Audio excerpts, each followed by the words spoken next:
Hey everyone, I want to talk about something important today because it's time to get back to our roots around free expression on Facebook and Instagram. I started building social media to give people a voice. I gave a speech at Georgetown 5 years ago about the importance of protecting free expression, and I still believe this today.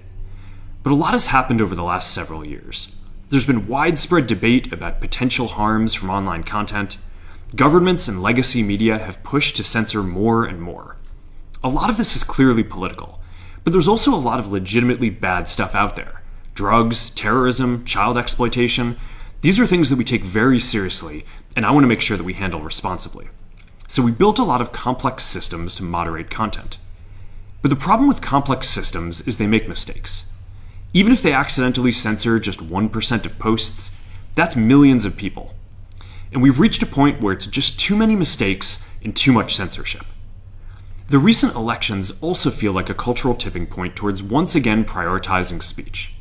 So we're going to get back to our roots and focus on reducing mistakes, simplifying our policies, and restoring free expression on our platforms.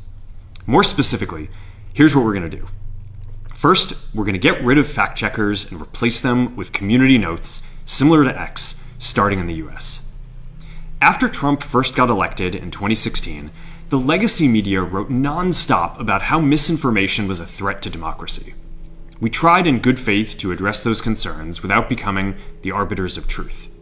But the fact-checkers have just been too politically biased and have destroyed more trust than they've created, especially in the US. So over the next couple of months, we're going to phase in a more comprehensive community notes system.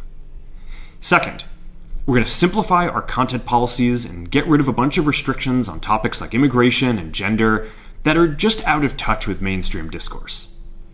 What started as a movement to be more inclusive has increasingly been used to shut down opinions and shut out people with different ideas, and it's gone too far. So I want to make sure that people can share their beliefs and experiences on our platforms. Third, we're changing how we enforce our policies to reduce the mistakes that account for the vast majority of censorship on our platforms.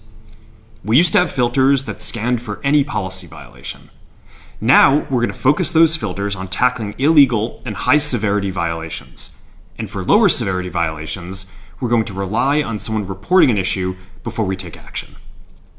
The problem is that the filters make mistakes, and they take down a lot of content that they shouldn't. So by dialing them back, we're going to dramatically reduce the amount of censorship on our platforms. We're also going to tune our content filters to require much higher confidence before taking down content. The reality is that this is a trade-off. It means we're going to catch less bad stuff, but we'll also reduce the number of innocent people's posts and accounts that we accidentally take down. Fourth, we're bringing back civic content. For a while, the community asked to see less politics because it was making people stressed. So we stopped recommending these posts. But it feels like we're in a new era now, and we're starting to get feedback that people want to see this content again. So we're going to start phasing this back into Facebook, Instagram, and Threads while working to keep the communities friendly and positive. Fifth, we're going to move our trust and safety and content moderation teams out of California, and our US-based content review is going to be based in Texas. As we work to promote free expression, I think that it will help us build trust to do this work in places where there is less concern about the bias of our teams. Finally, we're going to work with President Trump to push back on governments around the world that are going after American companies and pushing to censor more. The US has the strongest constitutional protections for free expression in the world. Europe has an ever-increasing number of laws institutionalizing censorship and making it difficult to build anything innovative there. Latin American countries have secret courts that can order companies to quietly take things down. China has censored our apps from even working in the country. The only way that we can push back on this global trend is with the support of the US government. And that's why it's been so difficult over the past 4 years when even the US government has pushed for censorship. By going after us and other American companies, it has emboldened other governments to go even further. But now we have the opportunity to restore free expression, and I am excited to take it.